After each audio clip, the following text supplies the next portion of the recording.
Afternoon. We're being recorded. There we go. Good afternoon, friends, to the Athenaeum of Philadelphia. I'm Beth Hessel, the Executive Director of the Athenaeum. We see Tess Galen, who, as you got on a second before, you probably heard she helps make sure everything runs smoothly on our webinars, and Tom Carroll, our speaker today for the Noon at the Athenaeum program series we're kicking off again this fall. We're so glad that you all are here. Tom is one of our delightful shareholders at the Athenaeum, and we're so glad when our shareholders have done research and interesting things that they want to share, and so we're glad that he's here today. Tom is a retired USCG, U.S. Coast Guard captain, so call him Captain Tom Carroll, and he is a resident of both Cape May and the Hopkinson House here in Philadelphia. President of the Cape May Museum+Arts+Culture organization, which helped lead to the Renaissance of Cape May in the 1970s. He and his wife, Sue, helped jumpstart the B&B industry in Cape May with their Mainstay Inn, and he is also a great advocate for the bicycle as a mode of transportation and has done research on the bicycle. And so we look forward to hearing more about the history of the bicycle from Tom Carroll. I want to turn it over to you, Tom. At the end for Q&A, you may write your questions in the Q&A or the chat, and I will moderate those during the last part of the conversation. So we look forward to your questions and comments. Right now, please join me in giving a warm welcome to Captain Tom Carroll. Thank you, Beth. I appreciate that nice introduction. You did mention my interest in bicycling as the last thing that I was interested in, but it's actually one of my favorite things. And when I was doing research to do a lunch and learn program in Cape May, Jill in the library and Tess steered me in the right direction and then turned around and said, how about doing it for the Athenaeum, which I'm very glad to do. When I was first getting ready to do this, I actually wanted to have a lot of bicycles with me, but the pandemic ruled that out and I have to do it via pictures. But I'm going to talk about the ups and downs in the bicycling popularity over the years, which doesn't really stretch that many years. But I just want to start with showing you how I got interested in bicycling. Back about 1950, my brother John and myself got our first Schwinn bicycles on living in Towson, Maryland on Colonial Court. And I don't think my mom ever realized how much distance we were putting on these bicycles. John and I would ride into downtown Baltimore and out into the countryside. I think as long as we were home for dinner, she was pretty happy. Definitely not a helicopter mom. I'm going to jump quite a few years though and tell you how our interest in bicycling carried right into our residency in Cape May, opening the Mainstay Inn. And we really found that there was no such thing as off-season business in town. It was a beach town. That was it. Nobody came after Labor Day or before Memorial Day. So Sue and I started reaching out to different organizations, everything from chess clubs, bridge clubs, camera clubs, bird watching, but the one that really caught on was bicycles. And pretty soon, every spring and fall weekend, we had the Harrisburg Bicycle Club, the Potomac Peddlers, the Delaware Friends of Bikeology, New York Bicycle Club. And it got so busy that we were filling every inn around us, as well as leading the people on bike rides during the day, feeding them in the morning, afternoon tea, historic tours of the town.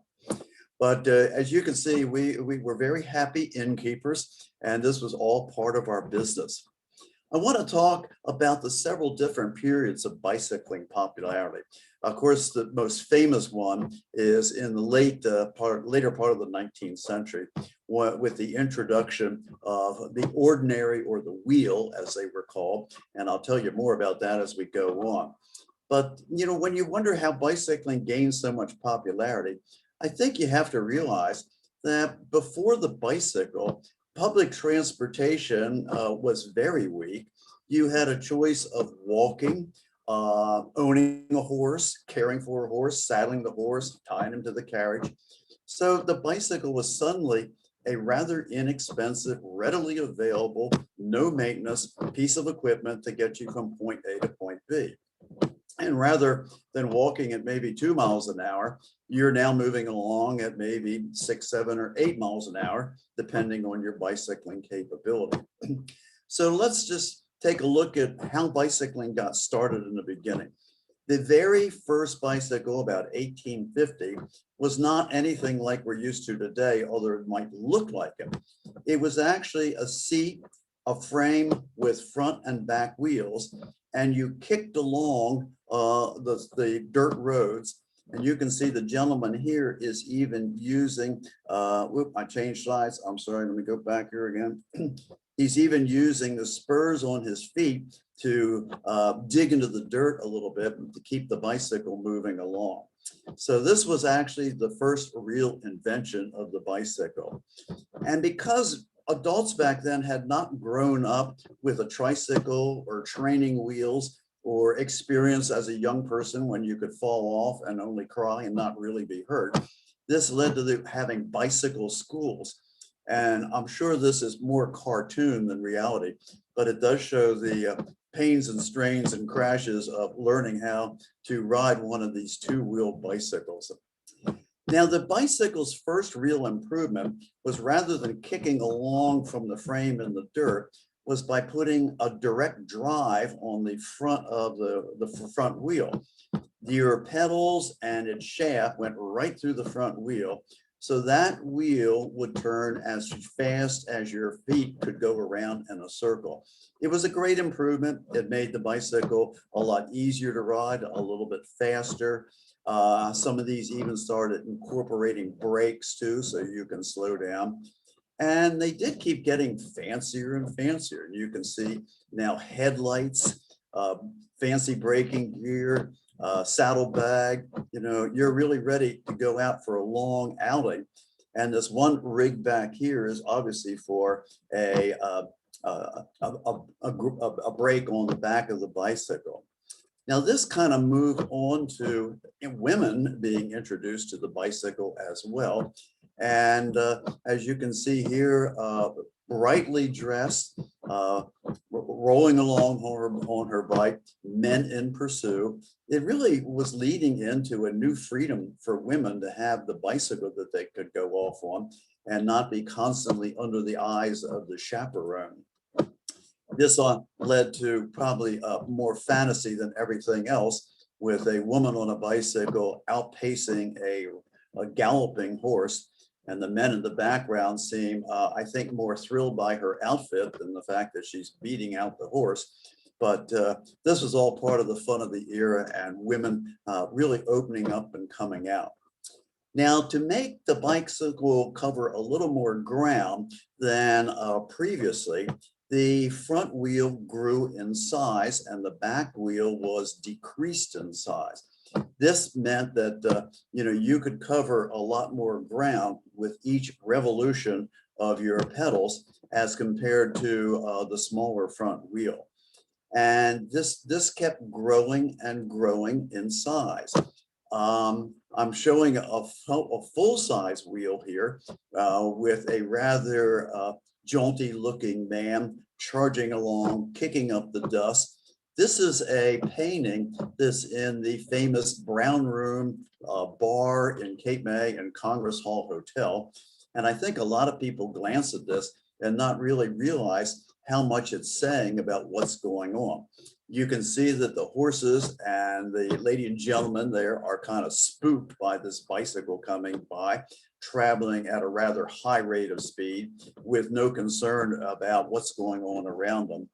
I did find a wonderful quote about the reaction to this in Philadelphia, and apparently a rule was passed that said a bicycler had to dismount in the presence of a horse to let the horse pass. It added too that it was rumored that the rider was required to remove his hat in the presence of a horse. But I'm sure all of you don't believe everything we read. I think that might be a little bit of an overkill on it. But this gentleman is definitely charging right along and having a great time with it. Now, women were being introduced to the bicycling world too. And the first real attempt with the high wheeler days was to have a seat in the center, and the bike was steered by either hand on either side, driving the front wheel, and a belt drive from where she's pedaling to the wheels in the back.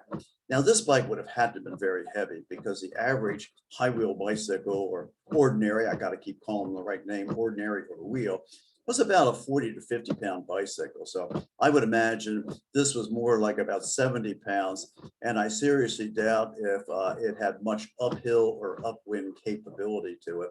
But definitely the ladies were entering the cycling world, as were the kids. You can see the invention here of reducing the size, but making it very comfortable to ride and steer, and yet very stable. No worries about tipping over one side or the other with this wonderful little child's bike. Now, this really was the age of invention. And as we all know, the latter part of the 19th century, inventions were right and left, whether they made sense or not. So here we see two ordinaries hooked together.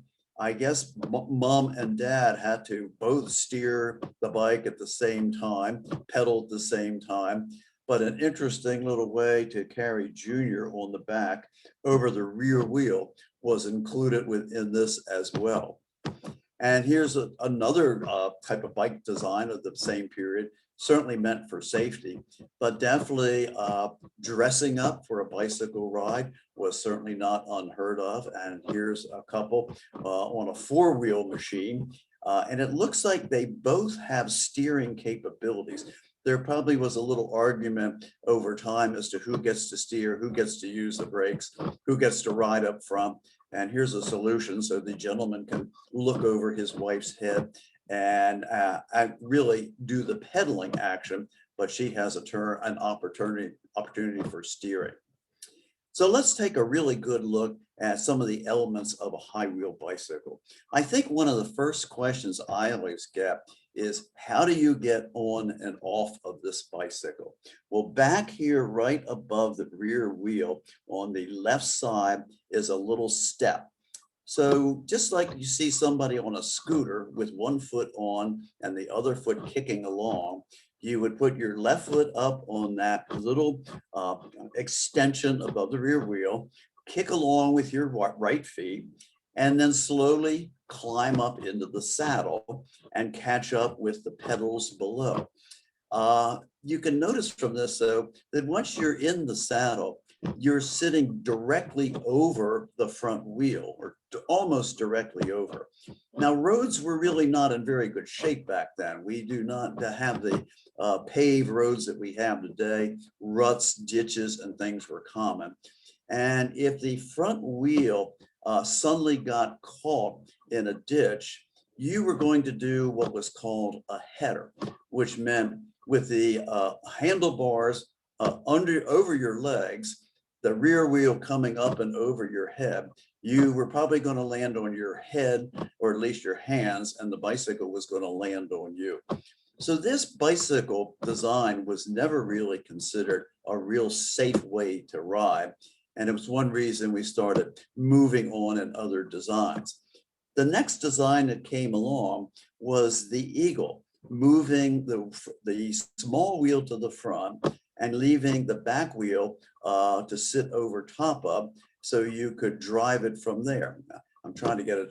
I hope you are getting a little fuller picture than I am on this to see how the seat works on top. This also meant the wheel that you were steering was a small, more controllable wheel than trying to use the front frame to turn a very large wheel underneath of it. So the Eagle took on a new popularity, as did the Star. Now, the Star has an interesting local history. This was manufactured not too far from Mount Holly. Smithville Mansion, which is still open and is a historic attraction today, also had a bicycle factory. And Mr. Smith designed a bike that, like the Eagle, allowed you to mount from the rear. Now, as you can see, this does not have the typical pedal arrangement. It has the shaft and a ratchet system, so you could pump the bike with these ratchets and just stop pedaling if you wanted to coast. One of the disadvantages for the direct pedal is you always had to have your hands, your feet on the pedals, and not really be able to take them off for any kind of a coasting situation. These were very popular bikes. They were extremely difficult to mount. Generally referred to today in bicycle collectors as the leap of faith. You had to run along behind your bike, which you were pushing, and try to hop up into the saddle and immediately start steering the bike and getting your feet on the pedals to control it. So very interesting. I have ridden one of these. I have to admit, I climbed up on a fence to get on it rather than trying the running start to do it. And they really are a lot of fun and a lot different. Now, here you can see a whole bunch of eagles and stars being used in men riding in uniform. Group riding, group experiences on the bicycles were really quite common. And all of these are in proper dress, and they probably belong to one of the bicycle clubs. Here's the Pennsylvania Bicycle Club, predominantly all men, but they did encourage women to use bikes. I'm not sure the women were allowed in the club any more than they were allowed in the Union League or places like that at that period. But being a member of this club was rather prestigious. Here's another club, the Massachusetts Bicycle Club.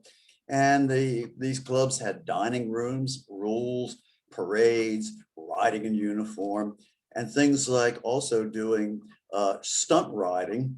Now, some of these stunts are actually used regularly, and others are just used for showing off. The gentleman up here in the far left corner is using the handlebars to throw his legs over, so if he's rolling down the hill, he doesn't have to keep up with the pedals. The danger with this is if the bike starts rolling so fast and you need to brake, like reverse the pressure on your pedals, you've got to get your legs back down and catch up with those pedals that now would look more like Ben-Hur's hubcaps than something safe place to put your legs in the middle of. This gentleman down here is demonstrating what's called the emergency dismount. And this is something that all antique bicycle fans learn right from the beginning.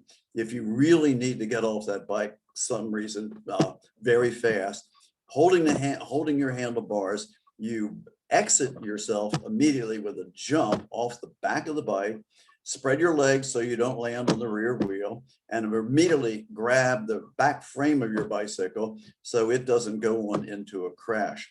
In riding my own bike around, I frequently found that it drew such attention that people would stop in front of you and say, look, not realizing they were directly in your line of travel. These others are just demonstrating different forms of stunt riding. And I have to admit, I haven't tried many of them, but they look like fun. Bicycle racing was introduced. It certainly wasn't an extremely fast sport, because even though you can see how these riders are dressed, they really are on a bicycle that it almost worked like the first speed of a 3-speed bicycle. And the weight of the bike, your lack of protection from the wind and hills made it a rather slow thing. But bicycle racing became pretty popular. Men also loved going out on their own. Uniforms, but bicycle wear was extremely common. You can see almost a matched set of uniforms here, except for an insignia on a cap. Knee socks, breeches, coats and collars, beards, of course, were all part of the outdoor experience, and two beautiful ordinaries in the background. The dangers that the high wheel bicycle presented led to a new design. And here's a very nice example of one in the Smithsonian collection. Needless to say, this bike picked up its name from the dangers of the previous bicycles. They were called safeties because you now are much closer to the ground. your feet could make contact with the ground if they weren't on the pedals. But again, it's a direct drive from your pedals to the back wheel with none of the type of gear systems or anything that we have on the bicycles today. It does have a brake. From your handlebars, you can push this down on the front wheel to give you a little bit of braking action. And it was a much lighter bike and also a much easier bike to store, to handle, and to operate. Also, the direct drive of the rear wheel changed a lot of things in the design of ladies' bicycles as well, because they could keep their legs down on the pedals and use a chain drive to drive the rear wheel, still using that very stable 3-wheel system. So bicycle riding, here we are on Riverside Drive in New York City, became a real big outing event. The weekends were loaded with everybody on their single bikes, their tandem bikes. The safety bicycle really got many, many more people into the riding than it happened during the ordinary or the big wheel effect. Now, this certainly was an era where women and men could kind of escape the chaperone and go off on their own. And heavens knows what might happen to a young couple once the chaperone, the parents weren't anywhere to keep an eye. Certainly this came out of an era where until a young man and lady were married, they were rarely out of the sight of supervision. So the bicycle really gave an awful lot of freedom to couples going out and doing exploration and getting to know each other on their own. Now, ladies loved the safety bicycle. They were much more comfortable in it, but clothing design really kind of had to change a little bit from the long Victorian dressers. So this was the introduction of bloomers as fashionable wear for women, allowing them to straddle the frame of the bike, have their legs free to pedal, their bottoms of their legs a little bit more exposed, and a chance to wear new types of outfits. And here you see some of the kind of glamorous outfits that went along with that time. And it was even parts of fashion magazines to show the popular outfits that were available for both men and women. So dressing to bike ride was certainly quite a thing to do during that period of time. This lady has such a fine outfit. I think she could bicycle to the Metropolitan Opera, park her bicycle, and feel right at home going in. The outfits really got very, very fancy and glamorous. There was some humor too about women and their clothing. This is called the new woman, kind of with everything overdone in the design. And it also led to humor about women escaping their household responsibilities to go out for their bike ride, leaving hubby in distress, taking care of the home front while the missus was out enjoying the great outdoors. Women also like to try some of the tricks the men did, like taking your feet off the pedals and tucking them up overhead over your frame to use a coasting position, or in the other one, riding no hands, and it looks like even no feet to balance the bike without any real support. As you know, bicycles really get their support system by the motion of the wheels. That is, when the wheel is rolling, the bicycle gets its stability by that motion of the wheel. So you really can, and you see many people do it, riding with their hands off the handlebars and things like that, because that is part of the stability of a bicycle. The bigger the wheel, like the ordinary, allowed that even that much more.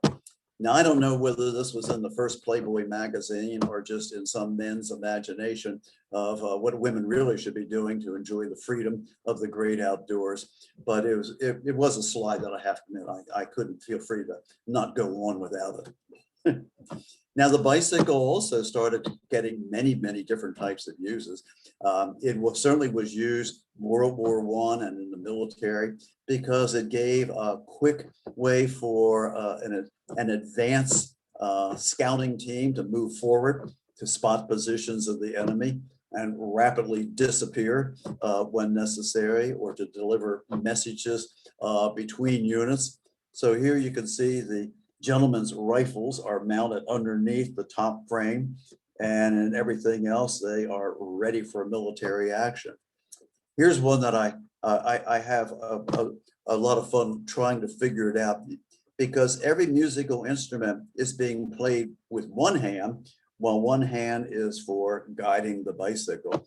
And when you can see things like trombones and drums, I have a little hard time figuring how this operated, but it certainly showed that getting bicycles in all parts of life was certainly quite important.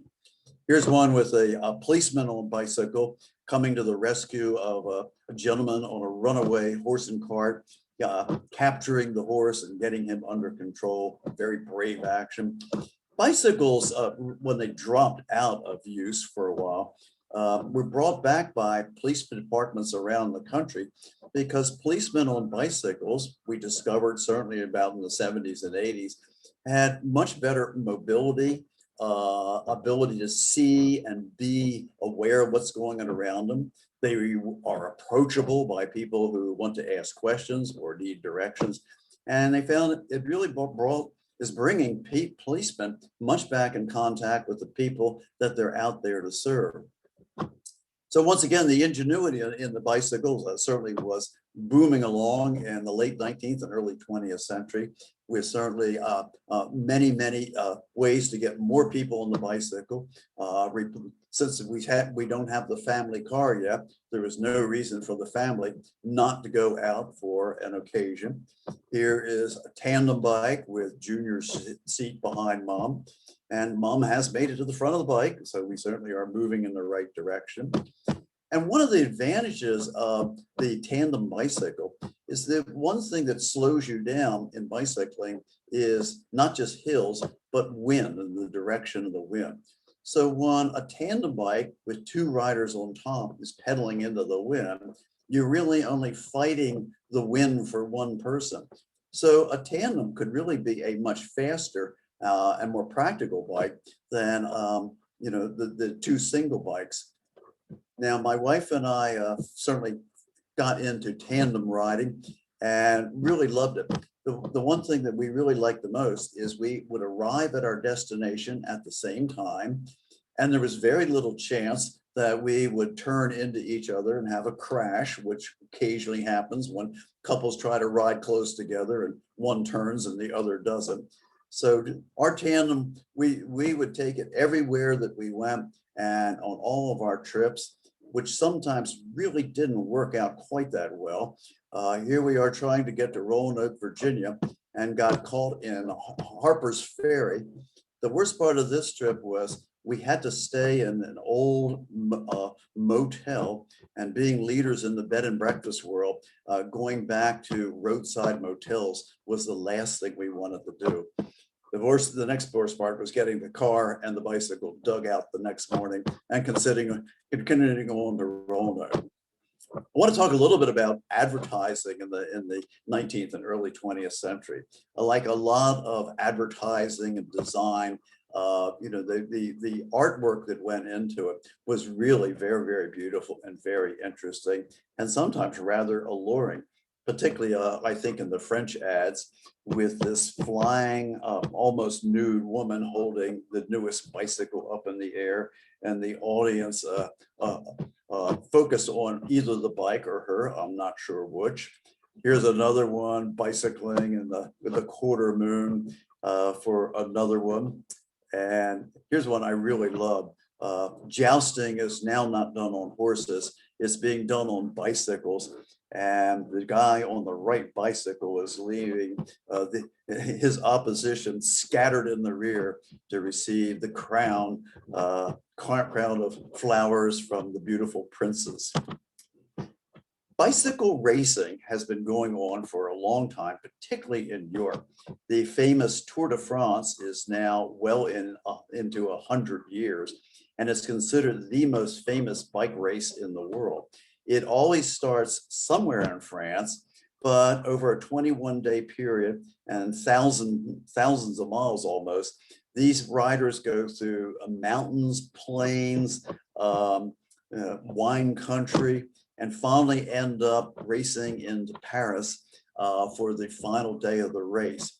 Now, as you might remember, one American became a very famous rider in this. Lance Armstrong won 5 races, an all-time record in the Tour de France, until it was discovered that he was doping himself to do it.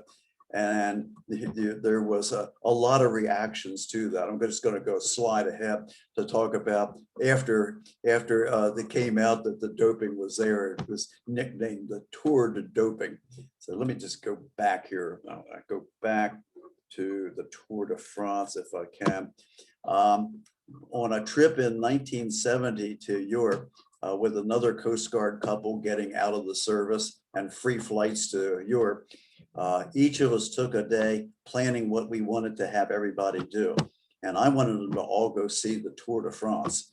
So we perched ourselves along the roadside, waited for a couple hours, and all of a sudden, whoosh, they came by. And my friends stared at me like, that was fun. Well, actually, the Tour de France is a great thing and Europeans love it. But the riders ride in a huge group, except for breakaway groups who try to get away and hold out till the finish line, because they're taking advantage of this mass of riders, creating almost a tunnel of reduced wind resistance as they race through the trackway. Now, women got into the bicycle racing too. You can certainly see from the very serious expressions on these women on a very early race, because they're still pedaling the front wheel. They certainly weren't wearing the kind of streamlined clothing that a lot of bicycle riders know of today to reduce wind resistance. But when we get into this particular shot, they're riding on what's called a velodrome, which is basically a sloped oval or round wooden platform that one-speed bicycles race around, which makes it a lot more interesting from a spectator's point of view, because you can see the whole race and not just be along the highway somewhere watching it go by. Bicycle racing started even outplacing the popularity of horse racing. And in this cartoon, you can see the horses lining up to enjoy watching the bicycle riders go by and heeing and hawing about the fun of the race. Now, while bicycling started losing its popularity in America for a period of time, in many of the countries, particularly Europe and in Asian countries, it was a very necessary vehicle. Its popularity really never let off.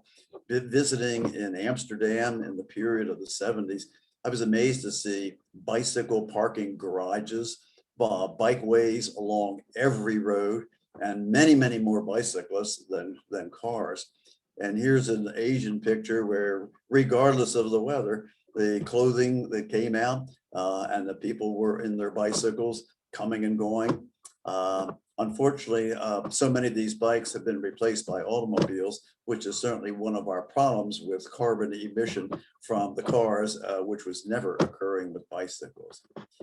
Now, we had kind of a renaissance in bicycle riding, starting with the Great Depression, when affordability of cars was down, and the bicycle became a new way for young people and everybody to get around. And by the time the 50s came around, the introduction of bicycles, particularly for men, boys, I should say, was extremely popular. Now, if this Schwinn looks like the one I showed you in the first picture, Junior here is getting his Schwinn probably about the same time I got my first bicycle. It was interesting that boys love bicycles. A young girl would rather be caught helping her mother clean the house than she would going out for a bicycle ride. It was a very, very down and out thing for women to do at that period of time. By the time we got to the 70s, the bicycle really started appealing to another set of people, young adults, couples, of almost any age, because the bikes were now lighter, high pressure tires, 10 speeds. and gave you the ability to cruise at anywhere from 10 to 14 miles an hour. Very sociable. And this is where bicycle clubs in America, the ones that we attracted coming to Cape May, really grew because of the popularity of the 10-speed bicycle, now which come in many more speeds than that. Other practical designs for an elder generation or somebody that needed to carry all their groceries or all their tools or make deliveries, the three-wheel bicycle, another addition to that fleet. Youngsters still like the bikes that gave you the ability to do wheelies and stunts on, like the Chopper introduced by Raleigh.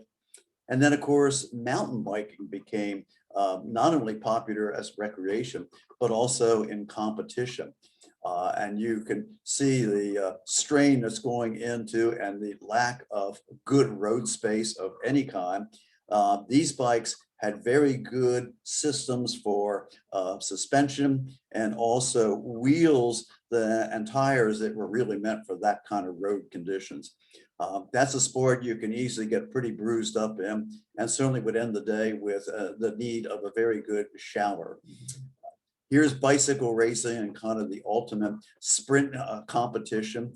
In the Tour de France, usually a couple days of that are all out sprints, not team riding, but riding individually. And you can see this rider is in the yellow outfit, indicating he's the current leader in the Tour de France, and the lightest weight of bicycles, the skinniest of wheels, hoping that there's no puddles ahead in curvatures of the roads, which can be a real disaster. Notice the clothing too. The clothing is very tightly fit. Even the helmet is designed to be wind resistant. The body is now well bent over with ways to get it even lower. Here's his brakes and gear shift down here, and a good support system to help him get all the drive he can in his legs.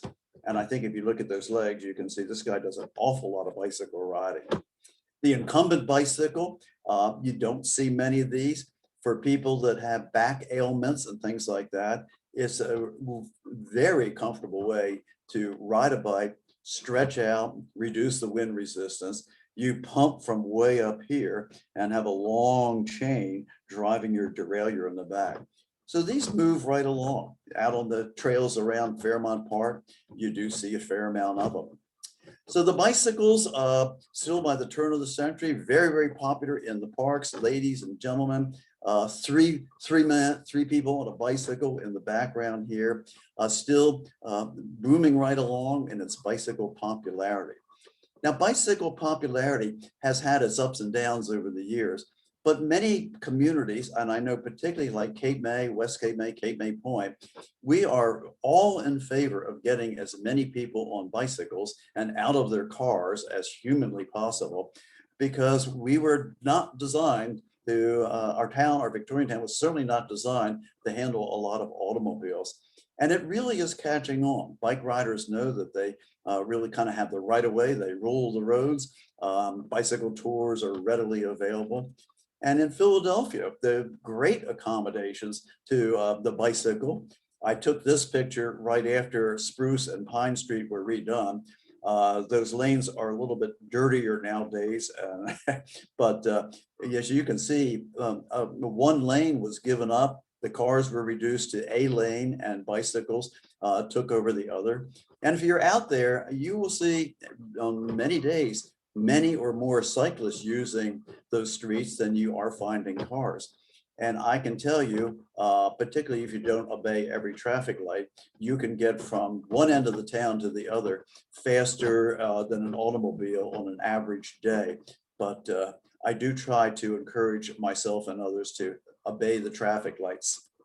So I'm just going to end up with telling you a little bit about my collection of bicycles.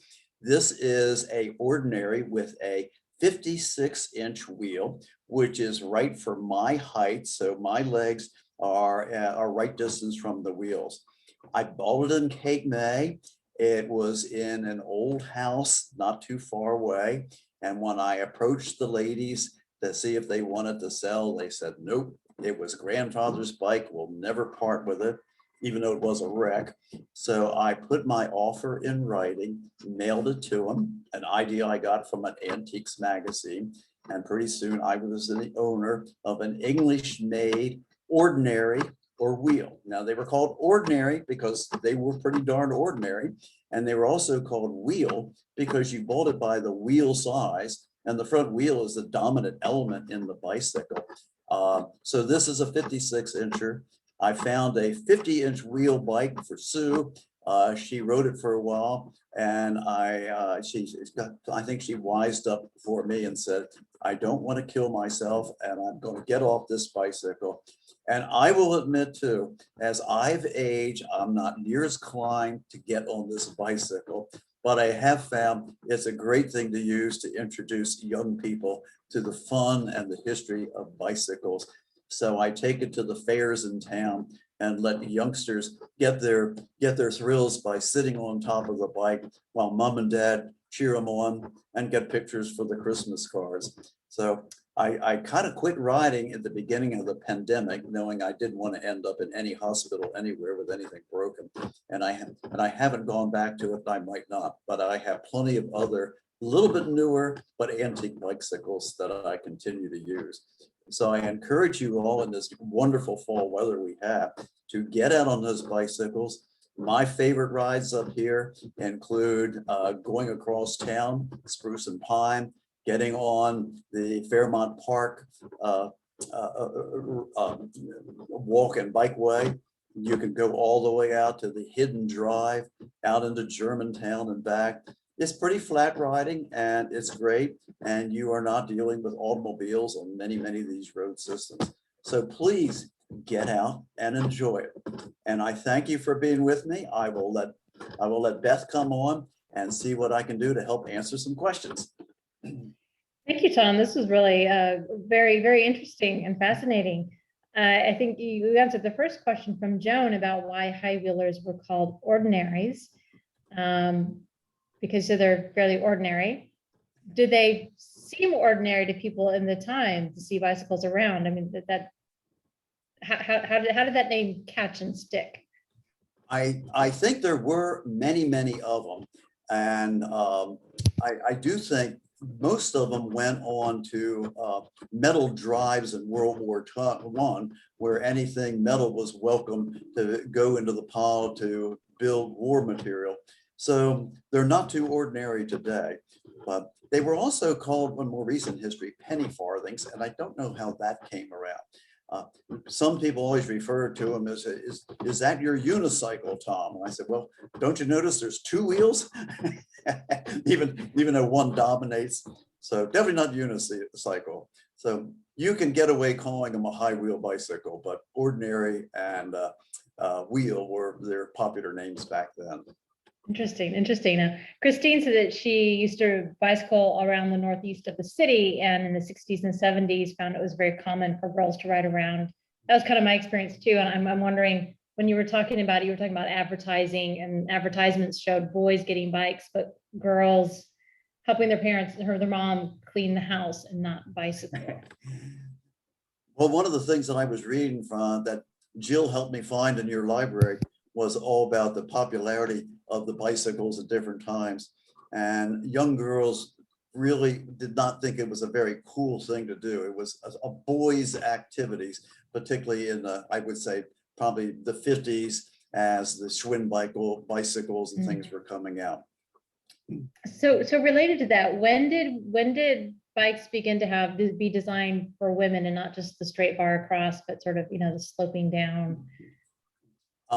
That was not really a common feature. The safety bicycles really came out with that as a feature.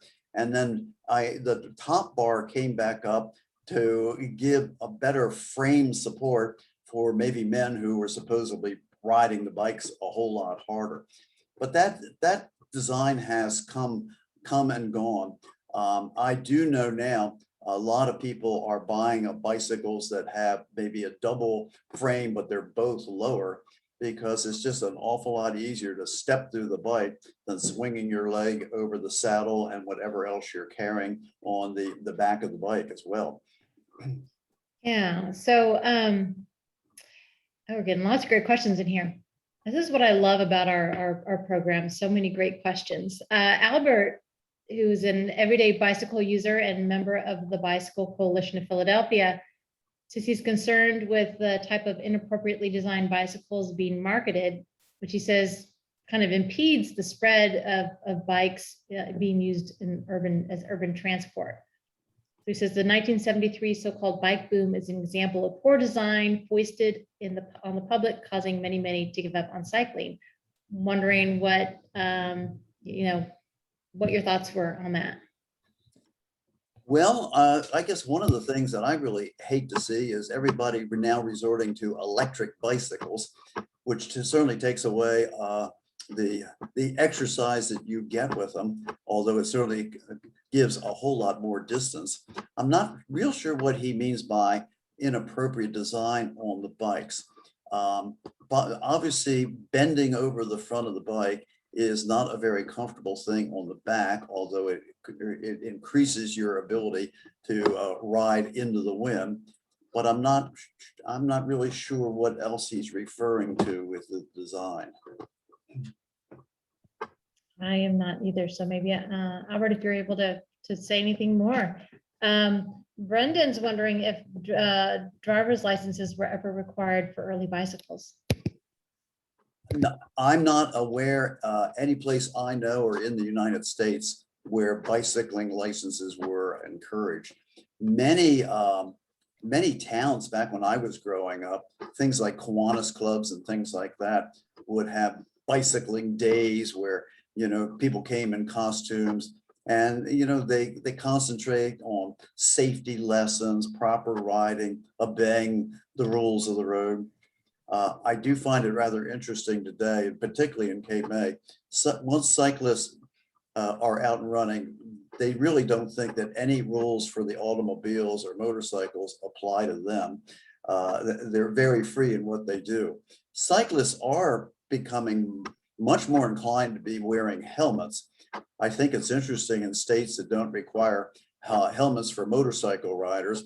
You see more motorcycle riders without helmets and more bicycle riders with them. A lot of injuries on the bicycle can be to the head because your body can be kind of trapped under the bike as you go over. So particularly riding in a city arrangement like this, I wear a helmet, and I certainly encourage other people to do it. And also try to dress in something a little bit bright and visible. So I have a nice bright yellow helmet, which certainly stands out. Helps me from getting run into. Yeah, to say when I was heading off to college at a college town that had supposedly more bikes per capita than anywhere outside of China, my mother said, if you don't wear your helmet, you can get in an accident. Never call me again because I'm not taking care of you. Oh, Beth, I bet she would have. She didn't really mean that. So when I indeed was hit by a Yeah. car without my helmet on, I did not call my mom. It is. It's interesting as you mentioned college, because when I was getting out of the Coast Guard in 1970-71, one of our ideas of a business was to open a bicycle shop in Williamsburg, right next to William and Mary, and great tourist trade into the town. And there was no bicycle shop there, but I was unable to find a location, or even with that growing popularity for bicycles, even get a guarantee of any franchise sizes that I could make use of. In hindsight, I'm very glad we went into running an inn rather than running a bicycle business. And I can assure you my wife will agree on that as well. So Nancy says she missed the first 10 minutes or so. So, this may have been covered already, but she wondered if you could say a little bit more about the evolution of tires. Okay, the first wheels were actually wooden wheels with just a bent wood frame for a wheel, no tire at all. By the time you got into this ear that I'm showing in my last slide, that is a hard red rubber tire that I had to buy from a wheelchair producing company. and you can buy it by the foot, and it has a spiral cord in the center that after you cut your tire to the perfect size, you interlock the spiral in the middle and snap it on. Now, in our collection of bike riders called the Wheelmen, the antique bike collectors, there's only a few guys that seem to have mastered that. So I took my wheel and my red rubber to Salem, New Jersey, and got a friend up there to cut it to perfection. And I haven't had to replace it. And balloon tires were certainly the safeties we're introducing, both the hard rubber and balloon tires. And today, the tires handle so much more air pressure that they can almost feel as solid as the hard red rubber tires. But a bike like this was a hard riding bicycle. There was no relief other than a little bit of spring in the saddle to relieve the road. But our roads are just so much better today. It's not like riding on roads that you shared with horses and carriages and early automobiles. You can get a much smoother ride with a high pressure tire than you ever could have in the past. So I think this question could fall the scope of your research, but Morgan is wondering if you could say, if you're capable, can say anything about how the bicycle affected early feminism. How it affected what? Early feminism. The early feminist movement. I really think the fact that women were able to get out and enjoy something on their own and be with the company they wanted to be, including men, and go out on adventures rather than the stepping out and going to a neighbor's house and leaving the calling card or stopping in for a visit and tea. It just opened their lives up and allowed them to do things that men enjoyed and they enjoyed together. I think it really had a great effect on it. And some of the people back then even had some pretty famous comments that I didn't try to include in my speech about how the bicycle had done more to help women in their rise in society than anything else. Interesting. So Albert got back to us speaking about an urban bike. He thinks the ideal urban bike is a 3-speed British roadster, finds bikes that are multi-speed, fenderless, without racks for carrying, and over-engineered and costly components don't really work for urban biking. My wife and I each own a Raleigh Sport that dates to about 1960, and we love them for riding together in Cape May.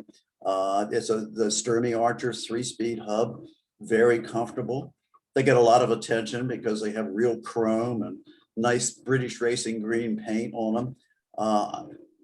The fact that they're only 3 speeds really affects you if you get into any kind of hilly environment, because you really want to be spinning your legs at a comfortable pace with the situation you're in. You don't want to be spinning too fast or pushing down really hard on every stroke. So a 10-speed or more bike gives you a lot more opportunity to just set the pace of your legs at a comfortable feeling for you and be ready to handle the conditions, whether it's wind or hills or downhill. I use both types of bike, and I like them both. Great. I think Ash sort of gets to some of the questions that various people ask. How do we get more cyclists on the road, and how do we encourage drivers to acknowledge and give way to cyclists and pedestrians? I think it's a two-way street. We are certainly getting more cyclists on the roads. There are definitely riders that abuse the privilege. I do know, and I even witnessed an accident where a couple riders on Pine Street were going so fast and running a light that the gentleman who had the right of way turned his car in front of him and created quite a crash. So by the time I arrived, I sort of whispered to one of the policemen on the side and said they were doing probably 25, 30 miles an hour and violating things. So I wouldn't be too hard on the driver. And he says, yeah, we run into this quite a bit. So bicyclists have to mind their manners on the bikes as well. But I think there's plenty of room for both. And certainly when you see, if every time you see a bicyclist out there, you think if that was another person in a car, think of the congestion we would end up in the streets. When Mayor Nutter was in office, I remember attending one of his public meetings, and somebody spoke up that couldn't we get rid of these bike lanes at least during rush hours? And he said, lady, get used to it. We need more people on bicycles and less people in their cars on rush hour. So if you don't want to bike, consider public transportation, or tolerate the fact that we've got to give bicycles room, space on the highway as well. I think here we'll close up.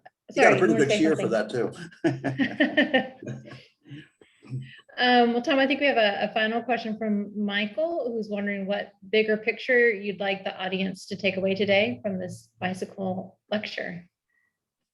I really think that bicycling is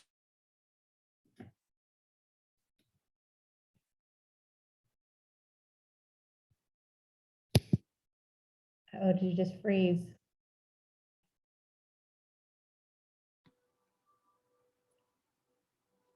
Is it frozen just him? I think so. Can you hear me? Yeah. That was weird. Uh-oh, Tom, you froze. Right at the end. Cliffhanger, someone said. Oh no, folks. We'll have to get that message from him. Bonnie says the lecture is awesome. She needs to go buy a bike. Everybody, yes. Cliffhanger. Sorry, Ash. Sorry, everyone. We're not going to hear Michael. And we just lost him. Everybody, thank you for joining. Kayla, you left a question if you wanted to interview. I encourage you to email us, and we'll see if we can set up a chance. If you're working for the paper, let us know what it is that you're thinking of this interview for, and we'll see if we can see if Captain Carroll will be available for an interview. Everybody else, thank you so much for joining us this evening. We have a biographer, David McCallis, with his best-selling biography on Eleanor Roosevelt. 6 p.m. It is virtual. Please register for that event and join us again for another wonderful conversation about important people in our history. And we look forward to seeing you all again soon. Kayla, you can find our Athenaeum emails on our website. Thank you very much. Everybody have a great afternoon. Bye-bye.